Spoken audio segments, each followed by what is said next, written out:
Il faut savoir que quelque chose qui m'a fait beaucoup sourire, c'est qu'on essaye d'appliquer sur le terrain des méthodes qui ont été faites pour les laboratoires. C'est un petit peu comme un jeu de construction, c'est-à-dire que tu ne peux pas remettre en cause ce qui a déjà été considéré comme acquis. Ah ouais, bah comment ils ont fait pour dater les trucs de 500 alors? Ah, par les textes. Ah bon, d'accord. Et bien de 500 ans plus tard. Hein. Alors d'ailleurs, ce qu'on disait souvent, c'est que les Mérovingiens ont passé leur temps à mourir, quoi. C'est pas possible parce qu'on retrouve que des nécropoles. Donc, dans la plupart des villes, on retrouve à la fin de l'Empire romain une couche noire qui va de 40 cm à 2 mètres de profondeur qu'on appelle les terres noires. L'archéologie des gens en général, c'est une guerre. L'égyptologie, c'est puissance 10, quoi. Donc Éric Gontier a eu le malheur d'aller en égyptologie. Il a eu le malheur de décrire des choses de façon claire, nette et précise. Et il s'est fait taper dessus. Voilà. Bonsoir, bienvenue sur la Libre Antenne, c'est la saison 3 qui débute, donc malgré les, on va dire les mauvaises langues et toutes les petites frappes qui ont voulu maudire sur notre compte en pensant qu'il n'y aurait pas de reprise, eh ben c'est loupé les mecs, vous voyez, c'est la reprise. Donc voilà, bienvenue sur la Libre Antenne, vous êtes sur Méta TV, toute l'équipe elle est là, il y a Flo, il y a Mika, il y a Steph, il y a Lies, il y a moi-même, il y a tous les modérateurs qui sont là, les métanotes, anciens, nouveaux, hein, on va pas tous vous citer, hein, parce que quand on cite les gens, après ils pensent qu'ils font partie de l'équipe, alors on va arrêter maintenant, on va juste vous passer des petits bonjours comme ça. Mais en tout cas, bienvenue sur Méta TV, parce qu'en plus, on reprend cette saison avec, on va dire, du lourd, hein, comme il dit Pascal Seffran sur Génération, du très très très lourd. On va rentrer tout de suite avec Laurent Villaverde. Bonsoir Laurent. Bonsoir de pas. Donc Laurent, toi tu es archéologue. Archéologue de formation.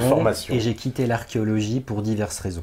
Eh ben justement, et tu nous en parleras de ces méthodes archéologiques avec lesquelles tu es en désaccord. Hein, semble-t-il que justement sur le fond et sur la forme. D'accord, et de ces méthodes utilisées par la profession. Donc, on va rentrer, on va dire, tout de suite dans le vif du sujet, puisque l'archéologie, bah, c'est une science qui est quoi? On peut dire située à partir quoi, du 19e siècle? En gros, on va dire que ça s'est organisé au milieu du 19e siècle. Au milieu du 19e siècle. Et ça a toujours été pratiqué, hein. Depuis toujours. Des gens ont gratté le sol pour trouver des anciens objets. D'ailleurs, on croyait même que la Terre rejetait naturellement des poteries, à un moment donné. D'accord. Donc c'est pour dire qu'avant que les archéologues ne creusent et ne comprennent que ça avait été fait par d'autres personnes, on croyait que naturellement la Terre rejetait des pots, des vases, des assiettes. Ah d'accord. Ça c'est une époque un peu crédule.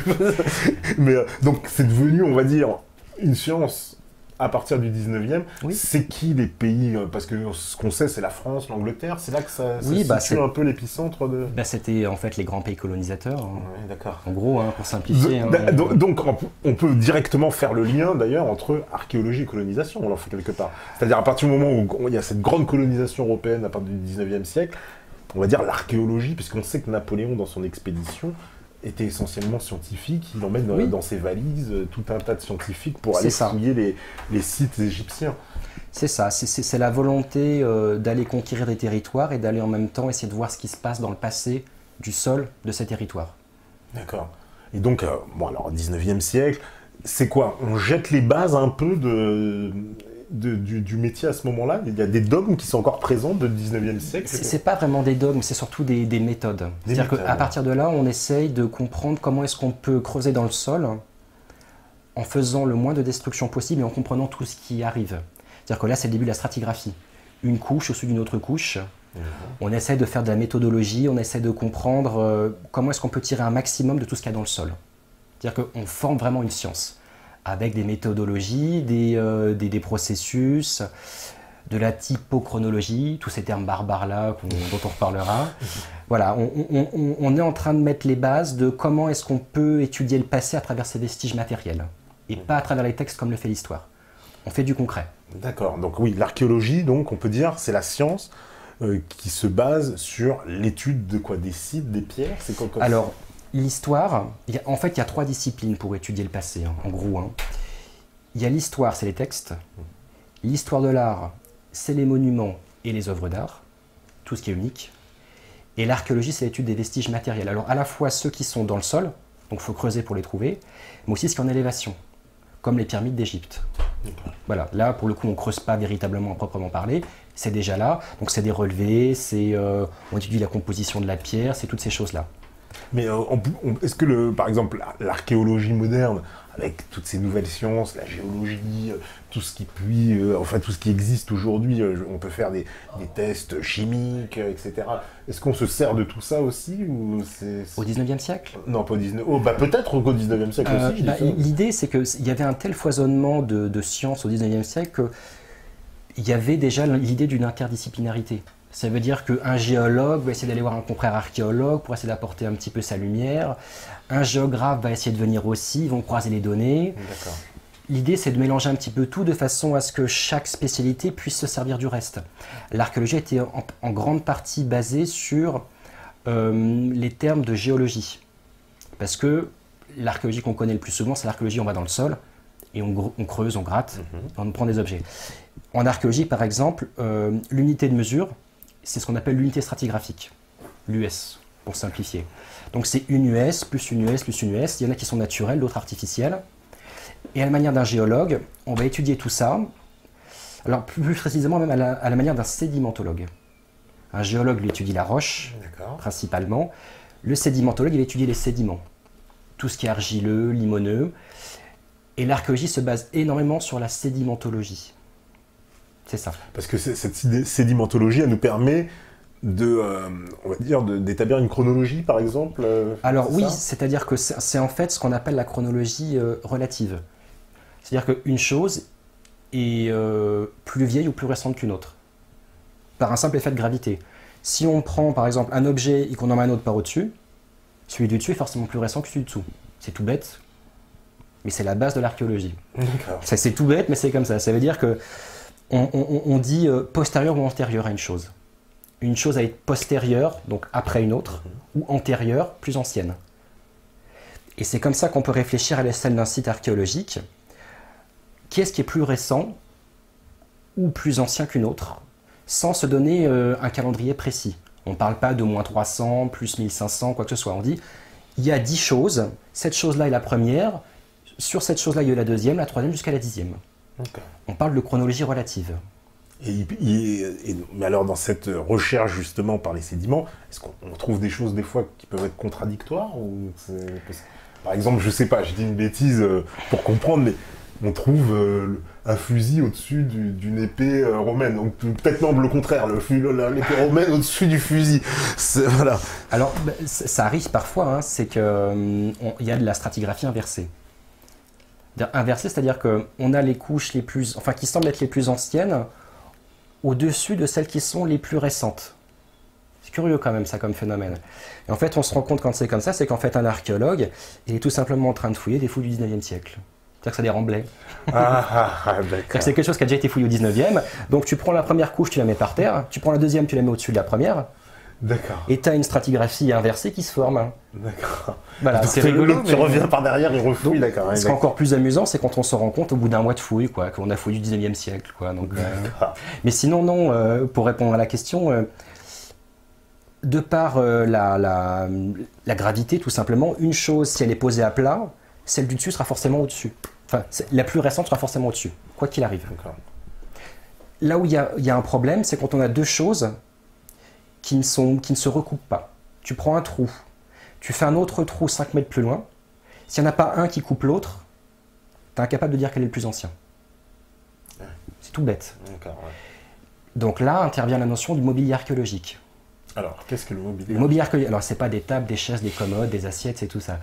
Le mobilier archéologique, c'est tout ce qu'on trouve sur un site archéologique et qu'on peut emmener en gros. Donc de la céramique, du verre, du métal, de l'os, des pierres, tout ce qui est étude lapidaire, mais aussi tous les petits éléments, on va dire les pollens, les graines, voilà, toutes ces choses-là. Ouais. C'est ce qui permet de dater des structures en creux principalement. Il y a un trou, on ne sait pas de quand date ce trou, on va regarder ce qu'il y a dans le trou, et c'est ce qu'on va trouver dans le trou qui nous permet de dater de quand a été fait le trou. Mais comment, alors ça c'est la question, parce que comment on fait pour dater, puisqu'il semble-t-il, on ne peut pas dater une roche. Donc, ça, la fameuse affirmation de Jacques Grimaud qui n'est pas passé inaperçu. Effectivement, il explique dans son reportage La révélation des pyramides, il dit mais les roches ne se datent pas. Tu confirmes ça? Oui, c'est un dater. Voilà. Bah, si, tu vas dater une roche, mais tu vas dater la formation de la roche. Ouais, d'accord. Voilà. Tu prends un caillou, tu mets un caillou sur un caillou sur un caillou, ça fait un mur. Et si tu dates le caillou, tu vas pas dater le mur. Tu vas dater la formation. Après, c'est de la géologie pure, quoi. Mais effectivement, tu poses un caillou sur un caillou, c'est indatable. Alors, c'est quoi la méthode pour dater un site historique? Par exemple, là, je vais trouver des ruines d'une maison. Comment je vais savoir quand cette maison a été construite? Il y a le style. C'est-à-dire que si tu vois que ça ressemble à du romain et qu'on a déjà daté du romain, tu as des aires chronoculturelles. Si tu vois que ça ressemble à du médiéval, c'est que c'est du médiéval. Si tu vois que ça ressemble à du moderne, c'est que c'est du moderne. Et après, il y a les datations physiques. Carbone 14, dendrochronologie, et j'en passe, quoi. Alors, carbone 14, alors ça, c'est quoi? C'est un mot barbare qu'on entend à toutes les sauces, le carbone 14. Alors, il paraît-il, ce serait la méthode infaillible pour dater absolument tous les objets. Alors, plutôt que de dire des grosses bêtises, je vais quand même m'appuyer sur quelques documents. Alors, petite définition. Le carbone 14 ou radiocarbone est un isotope radioactif du carbone dont la période radioactive est égale à, peu importe, selon les calculs relevant de la physique des particules datant de 1961. Alors qu'est-ce que c'est qu'un isotope radioactif? Parce que... Alors, en gros, le carbone normal c'est du carbone 12. Le carbone 14, c'est un carbone qui est en très petite quantité et qui se balade un peu partout dans l'atmosphère. L'isotope du carbone, c'est ce carbone 14. Alors, on va passer vraiment les termes techniques là. On va dire, la datation par le carbone 14, dite également datation par le radiocarbone, est une méthode de datation radiométrique basée sur la mesure de l'activité radiologique contenue dans la matière organique dont on souhaite connaître l'âge absolu, à savoir le temps écoulé depuis sa mort. Donc tout à l'heure, j'avais parlé de chronologie relative, tu te rappelles. Une chose est plus ancienne qu'une autre. Là, on ne parle pas de chronologie relative, mais absolue. C'est-à-dire qu'on se dit, ça a 1000 ans, ça a 1500 ans, ça a 20 000 ans, 30 000 ans.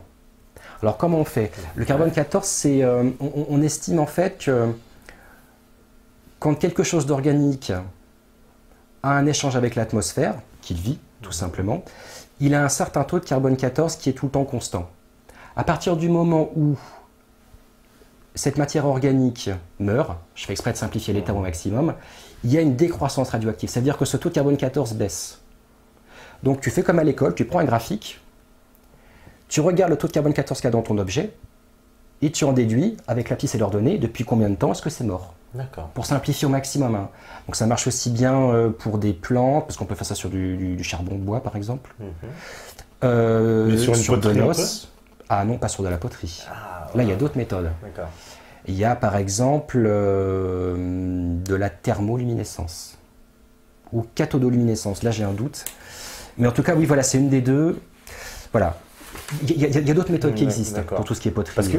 Quoi qu'on dit de la céramique, hein, normalement. D'accord, donc le carbone 14, c'est les matières organiques. C'est organique. D'accord, c'est sur les matières organiques. Par exemple, alors si je retrouve une poterie, mais il y a des résidus, on va dire, d'une matière organique dedans. Ça, tu peux dater. Voilà, c'est ça que je vais dater. Et on va partir de l'idée que si tu veux dater ta céramique, pour employer le terme technique, si tu dates le contenant, si tu dates le contenu, tu dates le contenant. À peu près, ouais. À peu près, on va dire à 20 ans près, peu importe.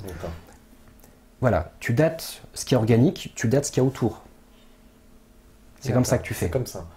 Et cette méthode, alors, il y en a qui la critiquent, il y en a qui disent c'est fiable, alors qu'en pensez? Moi, j'en ai pas fait en laboratoire, parce que j'ai jamais travaillé sur le critère organique. Mais il y a deux problèmes sur le carbone 14. Le premier, c'est qu'on part du principe que le taux de carbone 14 est tout le temps le même dans l'atmosphère depuis toujours. Parce qu'effectivement, comme on se base sur le graphique de décroissance avec la décroissance radioactive, si tu dis que ton carbone 14, il est constant, effectivement, tu regardes le taux de carbone 14 maintenant, et tu te dis, ton objet date de temps, parce que, effectivement, à chaque fois, tu prends ta courbe, tu tapes l'abscisse, tu as l'ordonnée avec la datation. Mais rien ne te dit qu'il y a 10 000 ans, 20 000 ans, le taux de carbone 14 était le même dans l'atmosphère. Les volcans, toutes ces choses-là, le rayonnement solaire peut jouer énormément là-dessus, potentiellement. Donc déjà, on se base sur quelque chose qui est constant alors qu'on n'en a aucune preuve. La deuxième chose, c'est qu'un objet peut être pollué par un autre objet. C'est-à-dire que, pour simplifier, tu as un objet avec une datation en carbone 14 plus un autre objet à côté avec une autre datation en carbone 14, l'un peut polluer l'autre. D'accord. Tout bêtement. Alors, il faut voir qu'aujourd'hui, le carbone 14, c'est vraiment ce qui fait foi dans l'archéologie. C'est-à-dire que quand on veut dater n'importe quoi, c'est le carbone 14 dans tout. J'ai envie de dire, c'est presque le saint carbone 14 pour les scientifiques. Ah, c'est ça. C'est quand on nous a dit, c'est le carbone 14 à dater ça, bon ben voilà. Et moi, pour avoir fait des prélèvements de choses qui partaient au carbone 14 derrière, il faut savoir que quelque chose qui m'a fait beaucoup sourire, c'est qu'on essaye d'appliquer sur le terrain des méthodes qui ont été faites pour les laboratoires. C'est-à-dire qu'on s'imagine quelqu'un avec une blouse blanche qui va prendre un échantillon, qui va noter dessus ce que c'est, on va faire l'analyse, machin, truc et tout. Sauf que quand toi, tu es sur le terrain, bah bien souvent, tu as une poche, tu mets un 6 vite fait, le lendemain, ça devient un 8, et le troisième jour derrière, en fait, il n'y a plus, il n'en voit plus rien. Et tu vas aller sortir ton échantillon, et c'est ça qui va dater ton site. Parce que c'est des méthodes qui sont très empiriques. C'est un des soucis de l'archéologie. On applique des méthodes de laboratoire très carrées pour des méthodes de terrain qui sont inapplicables dans certaines conditions météorologiques notamment. Donc du coup, plutôt qu'un archéologue puisse dire « eh ben là c'est le bazar, on s'est trompé dans toutes les poches, dans tous les petits sacs dans lesquels on a mis les bouts de ce qu'on voulait dater », et ben en fait, c'est au petit bonheur la chance, puis on va bien se dépatouiller une fois qu'on aura les résultats. Donc tu as le saint carbone 14 qui fait foi dans tout, sauf que les techniques de prélèvement et les techniques qui consistent à aller du terrain au laboratoire, et ben là tu peux avoir plein d'erreurs dans tous les sens. Donc c'est pas très fiable en fait. Bah, disons que c'est discutable dans la théorie, mais aussi dans la pratique. C'est un élément, voilà, c'est un élément. Sachant que le carbone 14, c'est quelque chose, plus c'est ancien et plus c'est fiable, parce que quand on date quelque chose on va dire de 20 000 ans, on va dire 1%, 5% près, ça ne va pas changer grand-chose à l'histoire. Que quelque chose soit de moins 20 000 ou moins 19, on est d'accord que ça ne change pas grand-chose. Par contre, qu'on date un objet de 0 sur le calendrier chrétien ou 1000, là, ça change tout. Tu comprends ce que je veux dire? Et pourtant, il n'y a que 1000 ans d'écart. Ouais, tu vois ce que je veux dire? C'est-à-dire que plus c'est ancien et plus c'est pertinent le carbone 14. Sur nos périodes modernes, on va dire, ouais, à partir de, en gros, de moins 1000 jusqu'à maintenant, il y en a des datations. Moi, j'en ai faites pour la période du médiéval, il y en a plein, il n'y a pas de souci, quoi. Mais je suis surpris que ce soit effectivement saint carbone 14, quoi. Je suis très surpris de voir que, effectivement, c'est ce qui fait foi, on ne peut pas le remettre en cause. Et je te dis, surtout les méthodes de terrain où on se dit, bon, bah là, ce qu'on a, le sac, tout ça, quoi, on va en faire une belle publication derrière, mais on n'est même pas sûr de ce qu'on a fait, voilà quoi. Parce que ça, on a vu des nombreux exemples de personnalités qui ont daté des fois des lieux, etc. Et puis qui se sont fait voilà, allumer, j'ai envie de dire, fustigés par tout le monde parce que les datations auxquelles ils ont conclu n'étaient pas conformes avec l'idée de base. Alors c'est là que c'est assez amusant, c'est que quand les datations concordent avec ce qui était attendu, il n'y a pas de problème. Par contre, si tu fouilles un site, on va dire, dont tu attends la datation, je vais dire n'importe quoi, de moins 3000, et que ta datation, en gros, c'est, je dis n'importe quoi, c'est vraiment l'exemple, qui dit moins 10 000, bah là c'est une erreur par contre. C'est-à-dire que si la datation ne correspond pas à ce que tu avais déjà en tête, c'est que c'est faux. Ah ouais, donc tu vois que tu as un raisonnement qui est assez ambigu quand même. C'est-à-dire qu'en fait, tu vas faire du carbone 14 pour corroborer l'idée que tu avais déjà au départ. Je comprends pas bien, quoi. Oui, alors qu'en fait, il devrait servir à savoir... Alors c'est saint carbone 14 dans certains sens, et puis dans d'autres, c'est pas saint carbone 14, quoi. Je comprends pas bien, quoi. Ouais. Ça fait partie des choses qui m'ont beaucoup surpris, quoi. Parce qu'il y a des sites qui ont été datés, alors j'avais vu cet archéologue qui datait certains sites des fois de 100 000, 200 000 ans. Oui. Et après on les disait, mais c'est pas possible. Parce que voilà, ça correspond pas à l'histoire, à la norme, voilà, ça correspond pas, elle se plante. Bah, alors là, il y a autre chose aussi, c'est que entre ce qu'on voit nous, dans des articles de vulgarisation qui font, on va dire, 2 pages dans Science et Vie, et le vrai rapport de fouille, il y a tout un monde. C'est-à-dire que tu n'auras jamais accès aux données primaires. C'est-à-dire que tu n'auras jamais accès aux relevés de terrain direct. Toi, ce que tu verras, c'est seulement un article dans la vulgarisation, où maintenant tu peux consulter des thèses qui sont sur Internet, ou des actes de colloque, des choses comme ça. Mais les vrais rapports de fouilles, les vrais documents administratifs, où on voit l'archéologue qui a toutes ces données, qui essaie de se dépatouiller pour faire un truc à peu près cohérent, toi, tu le verras jamais. Tu verras jamais que le résultat que tu as, qui paraît tout beau, tout propre, tout lissé, évident, bah derrière, bien souvent, c'est de la cuisine. Où tu vas volontairement retirer des choses parce que ça ne correspond pas au reste, et tu vas volontairement gonfler d'autres choses parce que ça correspond pile poil à ce qui était attendu dès le départ. Mais ça veut dire que c'est quoi? C'est qu'il y a c'est pour des raisons politiques? Alors, j'irai pas jusque-là. Je dirais que l'enseignement est fait de telle façon que c'est un petit peu comme un jeu de construction. C'est-à-dire que tu ne peux pas remettre en cause ce qui a déjà été considéré comme acquis. Tu vois le raisonnement un peu intellectuel. Oui. On a des gens qui font des années, des années. Pour de la science, en ouais, plus. c'est des gens qui font des années d'études, qui ont la grosse voix, nous autres, parce qu'il y a beaucoup de nous-noiements dans l'archéologie. Hein, tu vois, le nous-noiement, c'est nous autres qui avons fait beaucoup d'études et qui savons tout sur tout. C'est ça. Et tu te rends compte que derrière, les types, ils ont plein de fiches dans tous les sens. Même moi, j'en ai perdu sur le terrain. Et tu te dis, bon, voilà, à la fin de la fouille, j'ai 4 classeurs remplis de fiches, remplis de données de tout et n'importe quoi. Comment je vais me dépatouiller pour faire un rapport? Mais toi, tu ne le verras jamais, ce truc-là. Ce que tu verras, c'est un rapport au mieux administratif que tu vas trouver en PDF sur Internet, qui est déjà le dépatouillage des fiches que tu as eues sur le terrain.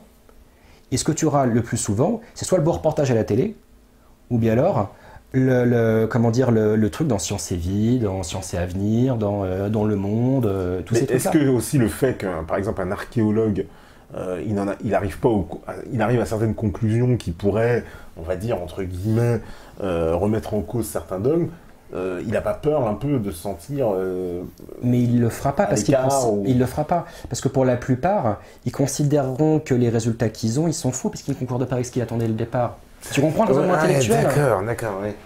Donc mais de bonne foi, hein, attention, de bonne foi. On va fouiller un site, par exemple, entre guillemets, roman, on a dit ah bah ça date de 1300, puis en fait il va faire ces trucs, et puis il va dire bah non, il y a des trucs de 10 000 ans, ah bah non, c'est pas possible. Ah ouais, c'est faux. C'est que c'est faux. C'est faux. C'est évident. Les résultats, ils ne concordent pas par rapport à ce qu'on attendait. On sait que c'est vrai, quand on sait ce qu'on sait et quand on voit ce qu'on voit, donc c'est faux. Donc il serait malhonnête de croire que les archéologues sont tous des gens machiavéliques à falsifier les données. Je dirais que c'est une construction intellectuelle qui fait que, à la sortie de ces études, on est plein de certitudes, et le travail n'est qu'une application directe des certitudes qu'on a acquises pendant ces études. C'est-à-dire qu'on a des gens qui font de la recherche, mais qui se posent pas beaucoup de questions. Et c'est une des raisons pour lesquelles moi je suis parti, quoi. Faire de l'archéologie aujourd'hui telle que moi j'en ai faite, moi c'était de l'archéologie préventive, hein, donc de l'archéologie un peu particulière, c'est-à-dire que c'est pas de l'archéologie universitaire à proprement parler. Moi je faisais de l'archéologie en amont de l'aménagement du territoire, c'est-à-dire une autoroute. Ah oui, parce qu'il faut expliquer, donc voilà. En France, et puis dans il y a deux types d'archéologie. Alors voilà, explique-nous cette différence pour... Donc voilà, il y a 2 types d'archéologie. Et l'archéologie universitaire, c'est en gros un enseignant à l'université qui va faire 1 mois ou 2 mois de fouille l'été et qui le reste du temps va donner des cours à la fac, pour simplifier. D'accord. Donc lui, c'est ce qu'on appelle les fouilles programmées, c'est-à-dire que d'une année sur l'autre, c'est programmé. On va fouiller des grands sites, la plupart du temps, des sites qui sont financés alors en France par des conseils régionaux, des conseils généraux. Alors oui, c'est qui finance ça? C'est l'État qui finance l'archéologie? Bien souvent, mais il y a aussi des privés qui disent, voilà, moi je suis un riche industriel, j'ai acquis tel terrain et je sais qu'il y a des vestiges archéologiques et je vous finance 1 mois de fouille l'été à 20 étudiants et on va partir sur une triennale. Donc on va fouiller l'année 1, l'année 2, l'année 3. Il y aura un rapport de fouille à la fin de chaque année, et puis à la fin de la 3e année, on fera la synthèse de tout ce qu'il y a là. Donc ça, c'est l'archéologie programmée. Maintenant, moi, ce que je faisais, c'est l'archéologie préventive. Là, en fait, ce sont des archéologues professionnels qui ne font que de la fouille. Ça veut dire que les rapports avec la fac sont, on va dire, plutôt distendus, voire plutôt conflictuels. Voilà. C'est-à-dire que moi, je travaillais dans l'aménagement du territoire. C'est-à-dire qu'un lotissement se construit, on sait qu'il y a des vestiges en dessous, et bien avant que les vestiges ne soient détruits par le lotissement, on va fouiller. D'accord. Comment d'ailleurs on sait qu'il y a des vestiges en dessous? Il y a des quoi? C'est des rapports radiographie? Non. En fait, il y a 2 étapes dans l'archéologie préventive. Dans un premier temps, on fait un diagnostic, c'est-à-dire des grandes tranchées, pour voir s'il y a un site. il y a un rapport du diagnostic, et à l'issue de ce rapport du diagnostic, il est décidé si ou non il y aura une fouille derrière. C'est-à-dire qu'en gros, je ne connais pas les proportions exactes, mais on va dire que pour un site fouillé, tu as peut-être 10 diagnostics de fait. Tu vois, tu en as 9 qui sont négatifs, tu as le 10e qui est positif, et là on va prescrire une fouille. D'accord. Donc l'avantage de l'archéologie préventive, c'est que tu fouilles toute l'année, et donc tu en as plein les yeux. Sur tous les types de terrains, à la ville, à la campagne, dans le bord de mer, au fin fond des montagnes, dans les champs, sur des terrains limoneux, argileux, dans du sable. Donc moi je faisais partie des gens qui étaient vraiment archéologues de terrain, mais de la fouille pure et dure, quoi. Mais si, par exemple, question vraiment d'un profane, on trouve un site voilà, qu'on va estimer d'une haute importance, est-ce qu'on va stopper le projet? Ouais. Ah oui, on peut. Il y a quand même des réserves archéologiques. Donc les promoteurs, c'est pas forcément, alors pour cette archéologie préventive là. Ah, ils aiment pas du tout. Ils aiment pas du tout. Mais je les comprends parce qu'on est sur le principe dans l'archéologie préventive de casseur-payeur. Ça veut dire que un supermarché, pour pas dire de nom, veut construire un supermarché. Voilà. Donc, il y a un diagnostic qui est fait. À l'issue de ce diagnostic, il est avéré qu'il y a des vestiges archéologiques qui vont être prescrits pour une fouille. Donc, soit l'aménageur c'est le nom du constructeur, soit l'aménageur décide de s'implanter ailleurs, soit il décide absolument d'être là où il y a eu le diagnostic et il paye la fouille. Casseur-payeur. D'accord. Casseur-payeur. C'est lui qui doit financer, d'accord, la fouille. Prescription de l'État. Hein. D'accord. D'où parfois les arrangements qu'il peut y avoir avec des grands aménageurs qui vont aller voir d'autres personnes pour dire voilà, cette fouille nous enquiquine, ça serait bien qu'on essaye de voir si on peut trouver une solution pour que cette fouille n'ait pas lieu, quoi. Parce qu'une fouille, on va dire que, alors il y a des toutes petites, hein, mais on va dire une fouille, c'est peut-être 200-300 000 euros, quoi. Ah ouais, quand même. Ah ouais, voilà. On est très loin de la petite fouille avec les étudiants l'été, à une vingtaine, voilà. Ah oui, c'est quand même des voilà, on dit, moi j'ai fait des fouilles où j'étais petite, moi qui grattais, hein, donc vraiment j'étais rien du tout. Et on était sur des budgets de pratiquement 1 million d'euros, quoi. Alors c'était des grands aménageurs, hein, Total, Elf, d'ailleurs on peut leur dire merci, hein, ceux qui finançaient l'archéologie préventive, hein, ceux qui mettaient les deniers pour qu'on puisse fouiller, moi ça me faisait travailler, et puis il y avait des vestiges qui étaient trouvés derrière, il y avait des choses qui étaient données à des musées, mais voilà, archéologie préventive, hein. Ça veut dire que derrière, normalement tout est cassé. Oui, parce qu'après, une fois, donc, et ça dure combien de temps ce genre de fouille? Ça dépend de la taille. C'est le temps de la fouille, il n'y a pas vraiment... à l'issue du rapport du diagnostic, si tu veux, on te dit, voilà, il y a des vestiges, ils sont sur telle surface, sur telle profondeur et avec telle importance. Donc il y a une prescription qui est faite où on va dire, ça en fait c'est la région, hein, c'est partie de la DRAC, Direction Générale des Affaires Culturelles. Ils disent, voilà, nous on va demander à ce qu'il y ait une fouille qui soit faite avec tant de bonhommes, pendant tant de temps et avec telle spécialité. Et l'aménageur est obligé de s'exécuter. Parce que s'il refuse, en fait, par exemple, voilà, on a prescrit, on a dit, à cet endroit-là, on a retrouvé des vestiges, etc. Lui, il dit, ouais, moi, du coup, voilà, j'ai pas envie de sortir à 1 million d'euros. Il se passe rien, c'est-à-dire, on fouille, du coup, lui, il peut plus construire, en fait. Oui. Il a plus l'autorisation de construire, mais personne ne va faire la fouille. Alors, parfois, ce qu'il arrive, c'est qu'il y ait des mesures conservatrices même. C'est-à-dire qu'en fait, on met un tas de terre, on surélève le niveau naturel, on scelle, j'ai dit n'importe quoi, avec 50 cm ou 1 mètre de terre, et l'aménagement se fait au-dessus. On sait que le site est en dessous, il n'est pas détruit par l'aménagement, et l'aménageur peut faire son truc au-dessus.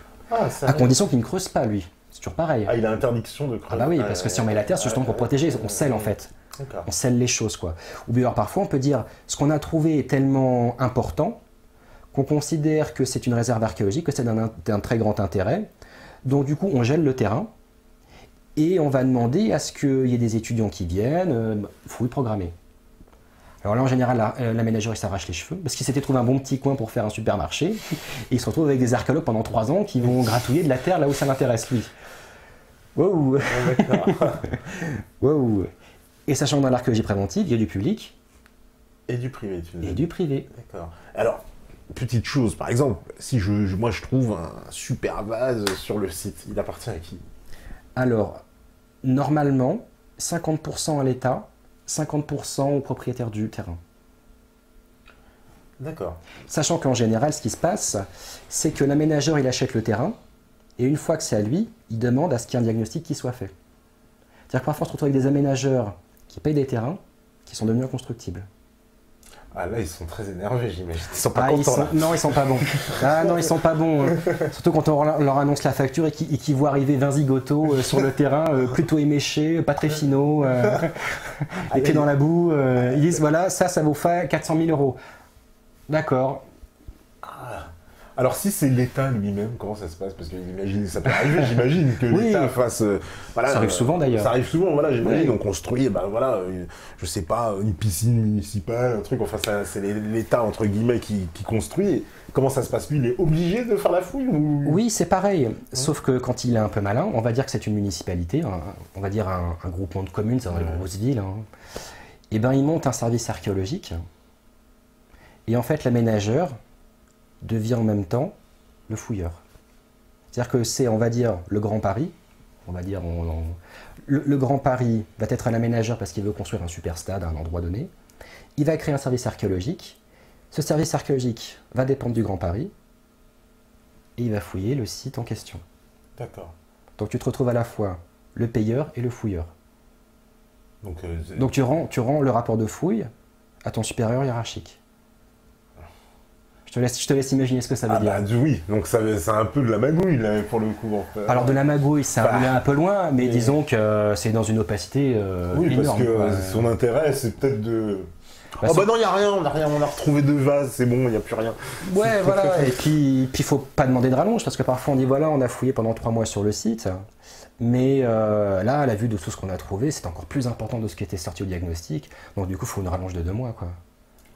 Ah non, ça ils aiment pas, ça j'imagine. Ah non, déjà la première fois ils étaient pas contents, alors la deuxième fois ils le sont encore moins, quoi. Mais alors ça veut dire quoi les archéologues, on va dire, ils sont, c'est quoi, c'est une espèce de fonctionnaire?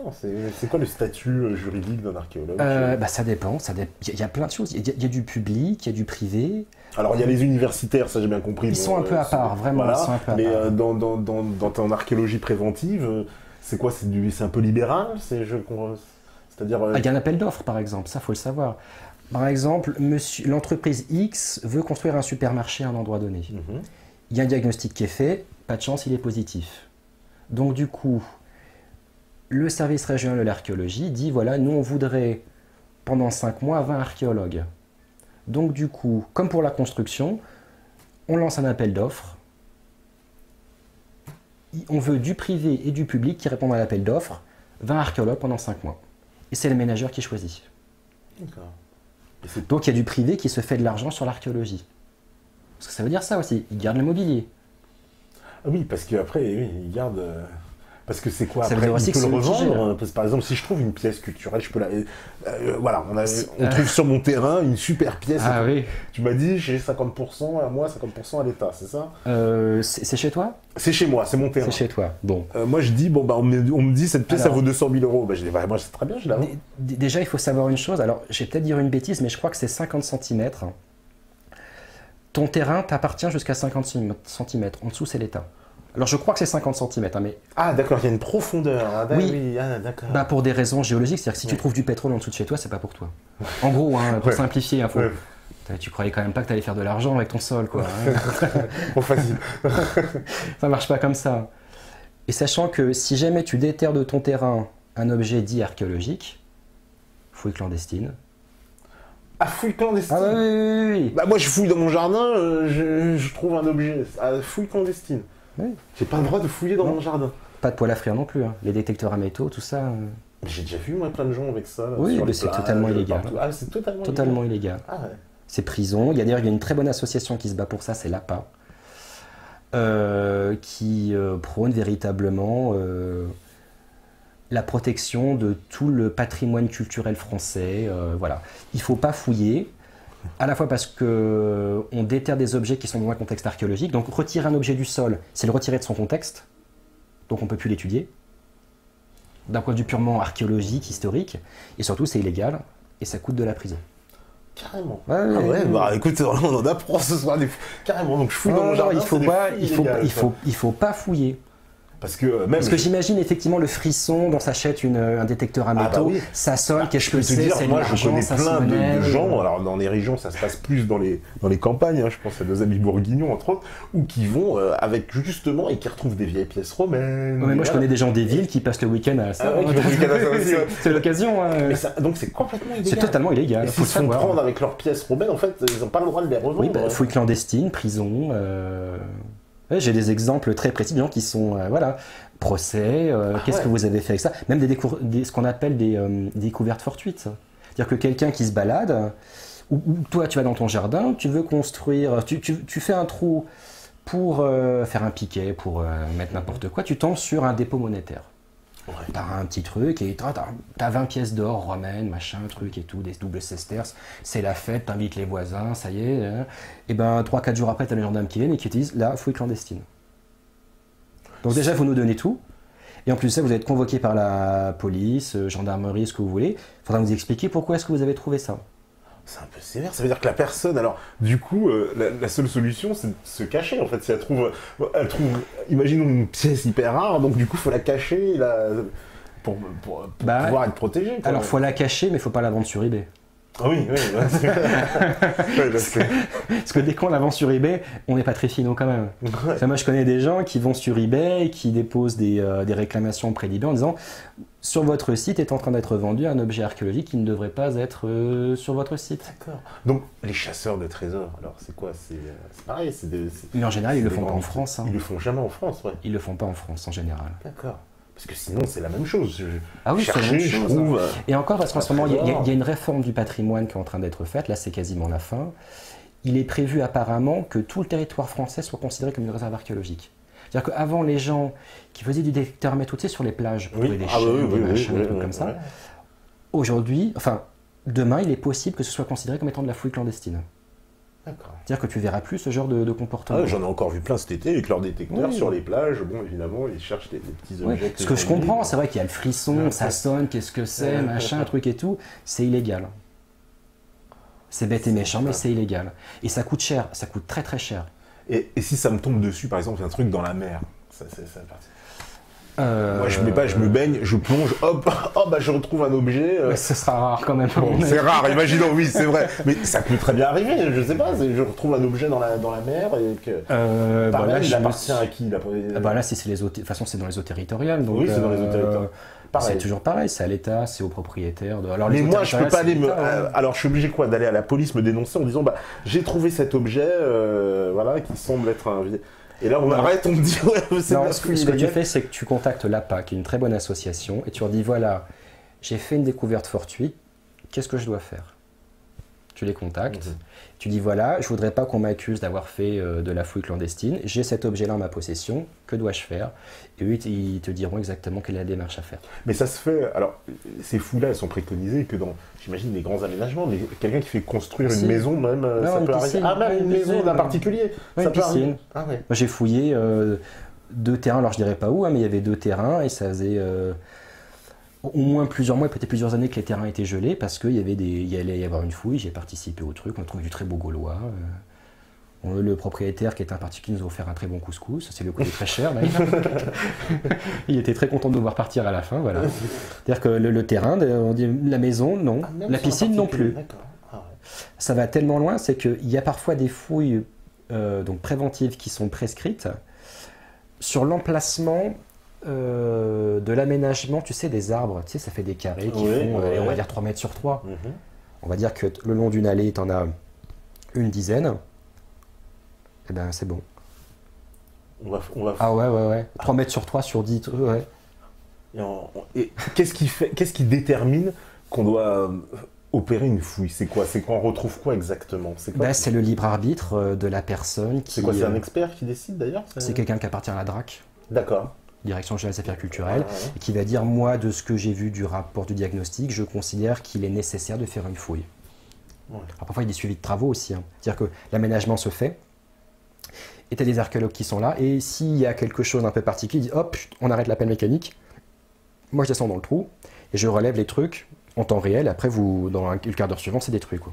Et souvent, ça peut être quoi? C'est des maisons, des objets, c'est tout ça?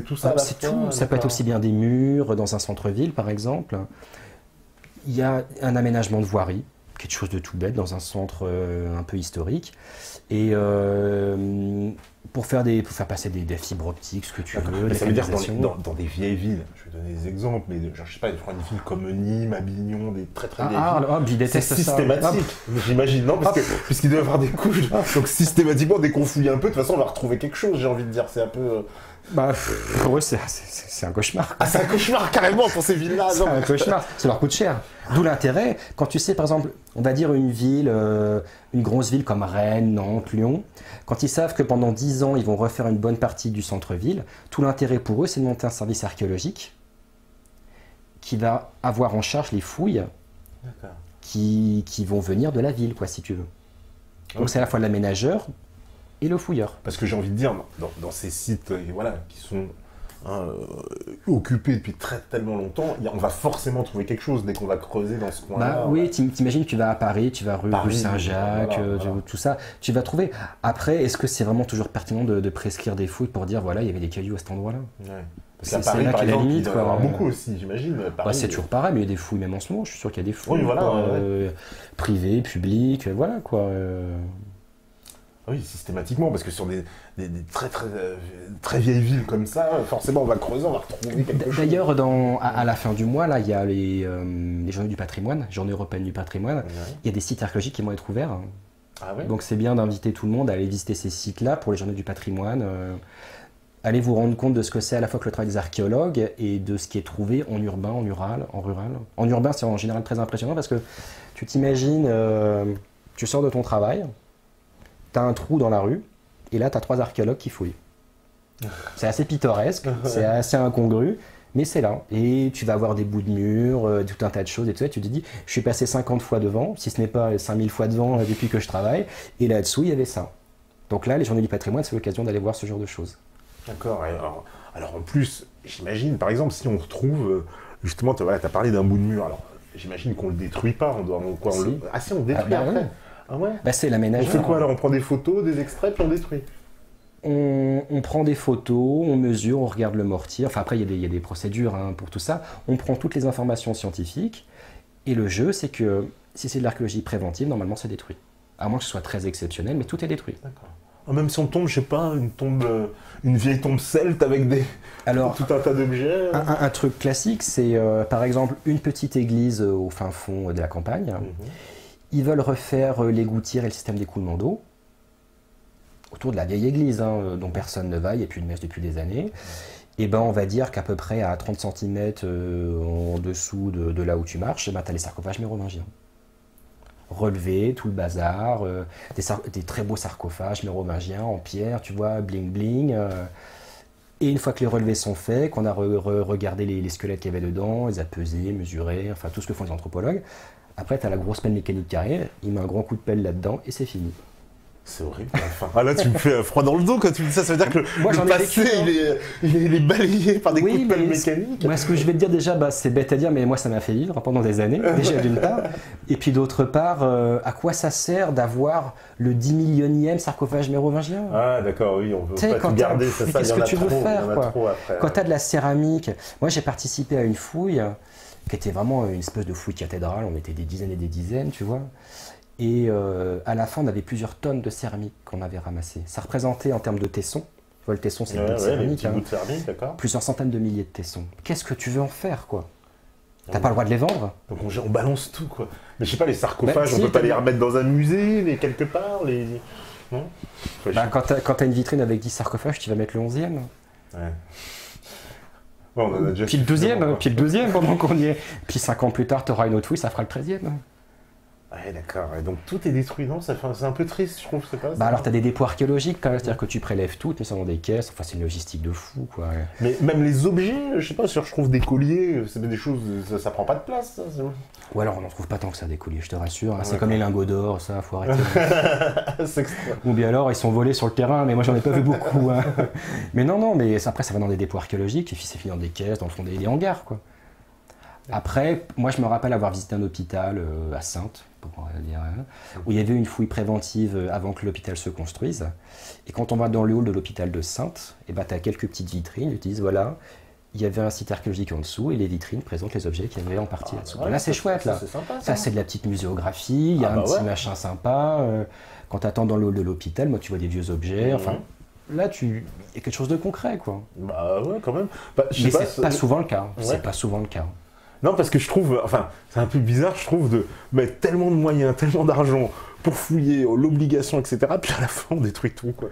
Ça fait mal, hein. Ça fait mal, ouais. Ça fait mal, quoi. Surtout quand tu passes des mois et des mois et des mois sur certaines choses, quoi. Tu te dis... ça pour ça, quoi. Mais l'idée, c'est que tout a été prélevé en termes scientifiques, quoi. Tu as pris les mesures, tu as photographié, tu as fait la compréhension, tu as fait des prélèvements sédimentaires. Même si on trouve un très grand site, imaginons, parce qu'au début, par exemple, on croit qu'il y a quelque chose, puis finalement, en fouillant, on s'aperçoit que c'est un truc énorme. Là, c'est ce que je te dis. Là, on peut considérer effectivement que là, on gèle le terrain, quoi. Mais ça se fait rarement. Ça se fait rarement, ce genre de choses, d'accord. Ça se fait rarement, quoi. Moi, j'ai pas énormément d'exemples en tête, quoi. Mais parce que même le beau que j'ai vu, moi... Les pelles mécaniques arrivaient, on y allait gaiement. T'imagines, tu prends un site, enfin tu prends un terrain et les archéologues viennent t'enquiquiner pendant 6 mois dedans. Le premier jour où tu mets des coups de godet, tu te défoules, quoi. T'en peux plus, quoi. T'as béni tous les jours pour que ça arrive, quoi. Et tu dis mince, je vais enfin pouvoir construire mon centre commercial, quoi. Ce qui est assez rigolo d'ailleurs, parce qu'on se dit voilà, il y avait un vestige, j'ai fait des vestiges archéologiques. Côté un peu pompeux, culture, histoire, machin, passé commun. Et puis au-dessus, tu mets un supermarché avec des fast-food, quoi. Oui, c'est... non, mais c'est un peu bizarre. C'est l'ironie du sort. C'est l'ironie du sort, exactement. C'est peut-être que dans 3000 ans, ces fast-food-là seront aussi importants que les autres. Aussi, Puis il y aura peut-être d'autres archéologues qui vont fouiller et dire mais qu'est-ce qu'ils faisaient à cet endroit-là. Ouais, ils se diront c'était le top de la gastronomie. On peut toujours rêver. Hein. Non, mais c'est... Alors, des villes, alors j'imagine qu'en plus en France... Alors, il faut savoir que nous, on est très très bien pourvus en termes d'archéologie préventive. Voilà.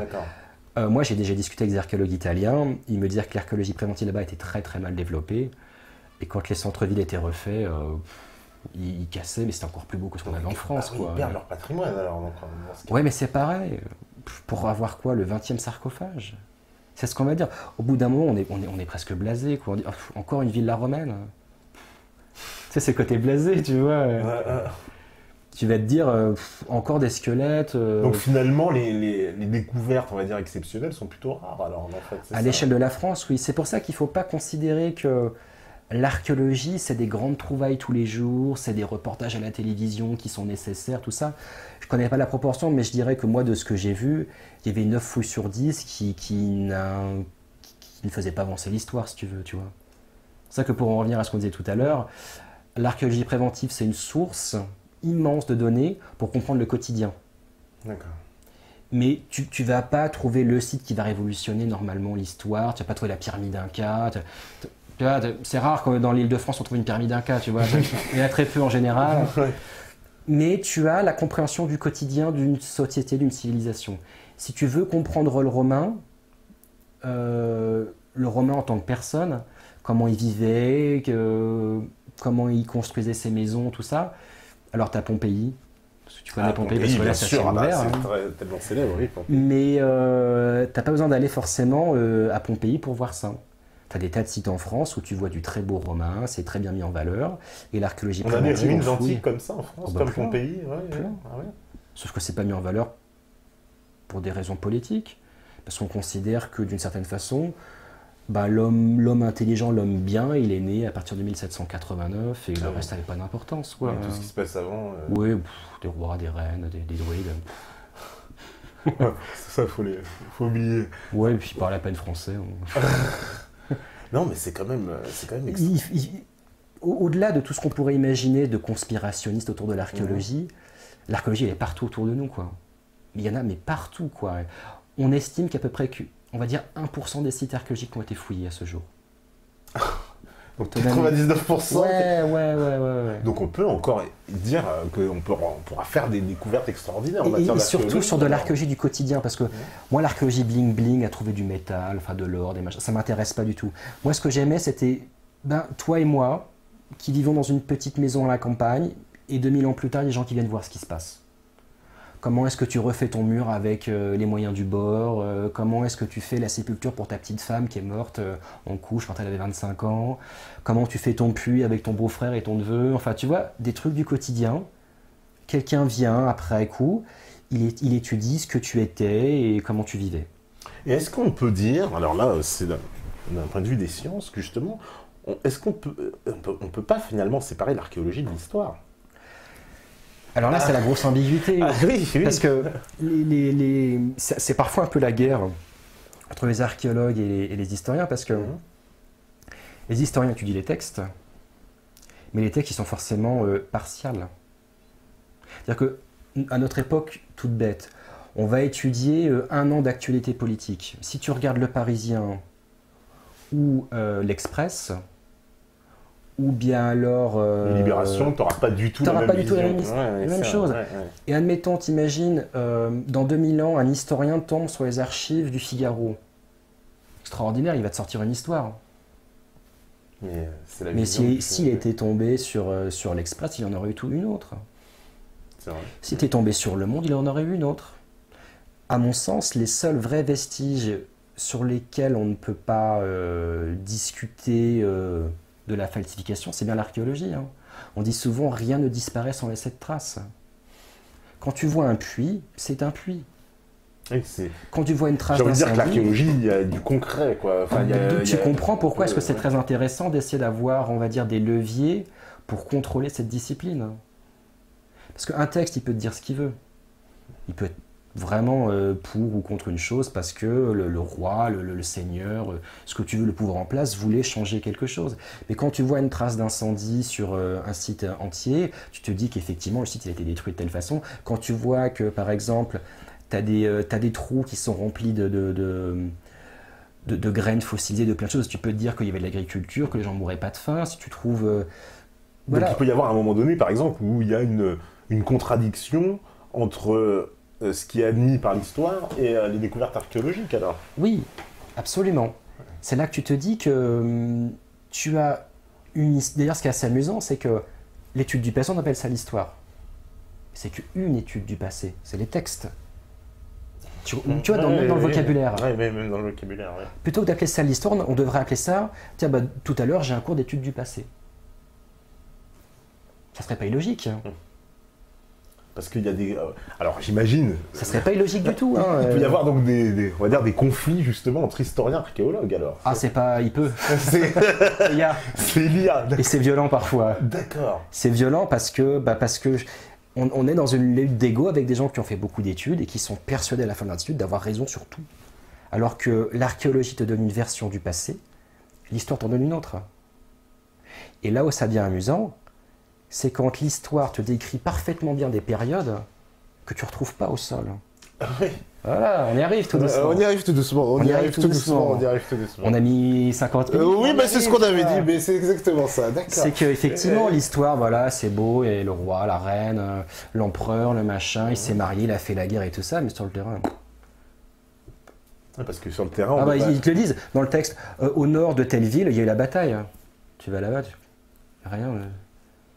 Ah non, mais le texte... Des fois, j'ai vu que certains archéologues, on ne s'entend pas avec les historiens sur des situations géographiques. Les archéologues vont dire, la ville était située là, et ils disent, non, mais nous, on a fouillé, c'était là, et les autres disent, oui, mais non, nous, les textes disent qu'elle était là. Qui croire, à ton avis? Entre quelqu'un qui te dit, moi j'ai des preuves matérielles, et quelqu'un qui va te dire, moi j'ai un texte. J'ai un texte qui a été écrit 200 ans plus tard. Oui, 200 ans plus tard. Oui, d'accord. Et c'est une copie du texte de 200 ans plus tard, qui date de 300 ans. Donc tu vas rapporter un fait qui s'est passé à l'an 1000, qui a été écrit en 1200, et toi tu as la copie de 1500. T'as envie de dire, bon, je veux pas paraître celui qui voit le mal partout, mais votre truc, bon, il se peut qu'il soit quand même pas tout à fait bon, quoi. On appelle ça le téléphone arabe en général, quoi. Et un fait, plus un fait, plus un fait. Puis finalement, au bout de 10 copies, à la fin, c'est Byzance, quoi. En fait, il y a 3 trous de poteaux, il y a un puits, il y a 2 baraques pourries, quoi. Mais sur le texte, voilà. Et après, d'où la guerre idéologique de dire, ah, mais moi, mon texte, il est mieux que ce que vous avez trouvé sur le terrain. Vous avez mal fouillé. D'accord, ouais. Ah bah oui.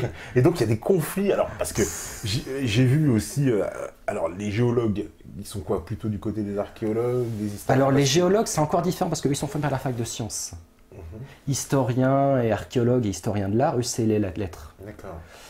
Voilà, c'est lettres, alors que le géologue, c'est quelqu'un qui est très très terre à terre en général. Voilà.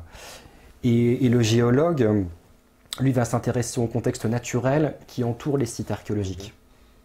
Voilà, parce que j'ai un exemple qui me vient immédiatement, c'est le Sphinx, oui.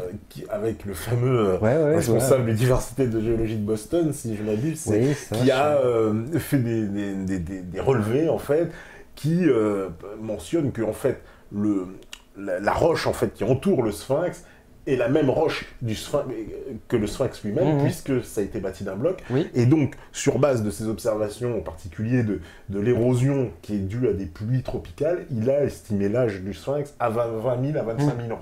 Voilà, évidemment, tout le monde lui est tombé dessus, etc. Oui, mais c'est normal. Et lui, il a dit, je mens pas, enfin, je suis pas là pour faire de... Il a dit, voilà, si, moi, il ment parce que le texte dit le contraire. Voilà, il a eu tous les historiens, mais c'est pas possible, c'est du... Machin. Et lui, il dit, oui, mais non, moi, c'est l'analyse de la roche, quoi, voilà. Oui, mais il ment. Il ment puisque le texte dit le contraire. Tu comprends ce que je veux dire, quoi. Tu es dans une lutte sans fin de qui va avoir raison et de voir tous les lobbies qu'il y a là-dedans. Moi, à la fin, j'en avais assez parce que quand on t'explique un petit peu comment ça fonctionne, à la fin, tu dis, bah lui, il est ci, lui, il est ça, lui, il est machin, lui, il est... Et puis quoi, en plus, on te met un peu la pression du genre, par exemple, voilà, toi, tu rends ton rapport qui est, on va dire, pas du tout conforme avec entre guillemets, la réalité historique admise. Et puis là, on va te dire, ouais, non, mais attendez... Monsieur Villaver, là, vous pouvez pas écrire ça, vous pouvez pas... C'est comme ça que ça se passe ou c'est quoi alors, moi, pour le coup, j'ai même fait encore pire. J'ai même fait encore pire, c'est que j'ai même pas rendu le rapport. J'ai dit, je sais pas, je comprends pas. Je pourrais construire avec la méthode qu'on m'a appliquée de dire, voilà, il y a un fossé qui va ici, il y en a un autre qui le recoupe, comme je sais que celui-là était daté du mérovingien, celui-là du carolingien, etc. Mais quand je regarde objectivement le truc, bah, je comprends pas. Alors, donc carrément, c'est d'ailleurs pour ça que j'ai quitté l'archéologie préventive. J'ai dit voilà, votre truc c'est de la tambouille, j'en veux plus quoi. Plus les problèmes de CDD, parce qu'il y a la grande précarité là-dedans. Hein. Donc quand tu es à la fac et que tu fais de l'archéologie programmée, tu es protégé par l'université en général. Il y a très très peu de gens qui sont à la fac. Fonctionnaire, j'imagine. Ouais, alors pas toujours, parce que tu as aussi des thésards, des gens qui sont très précaires et qui font des fouilles l'été pour alimenter leur thèse, si tu veux. Mais moi, j'ai dit, voilà, moi j'ai déjà des gros problèmes, c'est purement alimentaire, c'est bête à dire, mais au-delà du fait d'être archéologue, il faut que je pousse mon caddie le week-end, quoi. Comme tout le monde, c'est bête à dire, quoi, mais ça, c'est des choses où les pontes, ils comprennent pas, tu vois. Les pontes, ils comprennent pas. Et moi, j'ai dit, voilà, moi, j'ai pas les éléments pour faire le rapport. Je comprends pas le site. Si je veux regarder objectivement les choses, c'est un micmac qui est tellement complexe que je suis incapable, avec le peu d'éléments que j'ai, en toute honnêteté, hein, de vous faire un rapport. Même si j'applique bêtement les méthodes, oui, vous me laissez encore un mois et je vous le fais.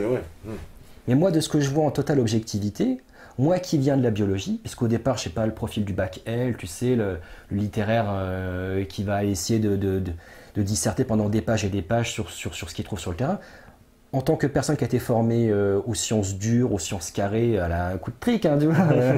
Faut être précis. Moi, je dis, voilà, moi, votre truc, c'est de la soupe. Je peux le faire, votre rapport. Mais en toute honnêteté intellectuelle, j'en suis incapable parce que je trouve que c'est faire des raccourcis quasiment partout. C'est trop de raccourcis. Moi, je travaillais sur le Moyen-Âge, mérovingien, carolingien. Et bizarrement, moi, ce que je trouve, ça ne correspond pas globalement à l'idée que je me fais de l'histoire, enfin, du passé. Tu vois, pour le coup, de l'étude du passé. Moi, je comprends pas la chose. Je comprends pas, c'est trop complexe. J'ai pas les éléments pour essayer de faire un beau rapport en disant voilà, on met ça en corrélation avec ça et c'est fait, c'est bon, c'est bidon, voilà. Moi, je sais pas faire. Ouais. Donc ça, plus tout le reste, plus tout ce que j'avais vu avant, plus allez hop, on se quitte bons amis. Je vous rends toute la doc. Vous trouverez bien quelqu'un pour faire le rapport à ma place. Quelqu'un qui sort de la fac, qui a tout appris par cœur à la virgule près, qui a tout appris toutes les chronologies. Il vous fera un très beau rapport, ça fera un très bel article dans le magazine du coin. Vous vous débrouillez avec ça. Parce qu'en fait, moi, là, ce que je trouve inquiétant, c'est que tu es en train de nous expliquer, c'est presque une anti-démarche scientifique, puisqu'en fait, on a un résultat qui est presque de base, en disant, bah voilà, on fout ça, c'est mérovingien, ça doit dater de ça. Et si on trouve l'inverse, eh ben on dit, on se trompe, non, ça... Donc c'est l'inverse de la science. C'est un raisonnement intellectuel qui est basé sur des choses qui sont considérées comme acquises. Pour pas dire des dogmes. Parce que dogme, ça donne un peu le côté rigide, un peu le côté méchant de la chose. On va considérer qu'il y a des acquis et que ces acquis-là, on ne revient pas dessus. Si tu vois quelque chose qui ressemble à du romain, c'est du romain, et ça a été fait en gros entre 0 et 500. Parce que dans les chronologies, en gros, Jules César, tout le bazar, c'est 0, hein. Enfin c'est moins 52, mais peu importe, jusque 500. 500, à peu près. Parce que Clovis, c'est quoi, 396, et on nous dit c'est la fin de l'Empire romain. Clovis, c'est 500. Hein, ah oui, c'est 500, pardon. Oui, 476, oui, t'as raison, oui, bon, bah, c'est ça. Historien. 476, attention, c'est les historiens qui te le disent. Hein. Ah, c'est précis, oui, et ça, on ne peut pas y bouger en plus. Ah non. Et si tu retrouves un vestige romain qui date de 800, par exemple, ah bah c'est que c'est pas un vestige romain. Alors. Mais comment tu le dates de 800 ? Ah ouais, bah comment ils ont fait pour dater les trucs de 500 alors bah, Ah, par les textes. Ah ouais, d'accord. Et bien de 500 ans plus tard. Hein. Bah je sais pas, moi je connais, hein. Du carbone 14 encore. Bah, je sais pas, oui, alors... Des poteries avec des bouts de grains dedans et puis... Pollution. Ah. Pollution. En fait, dès que ça correspond pas, il faut que ça corresponde en fait, c'est ça. Ah, très bon archéologue. Et là, il y a... Ah ouais, je vais m'inscrire en archéologie. Et ben on va faire la première pause en attendant. Et puis on va revenir pour aller un peu plus en profondeur justement sur les sites archéologiques, parce que je sais que ça aussi vous attendez. Là vous avez bien compris déjà ce qu'est l'archéologie et comment ça fonctionne, parce que je pense qu'on a appris beaucoup de choses, hein, parce que moi je savais pas trop non plus comment tout ça fonctionnait. La régie elle est prête, et ben c'est parfait. On refait la pause et on revient juste après. À vous la régie.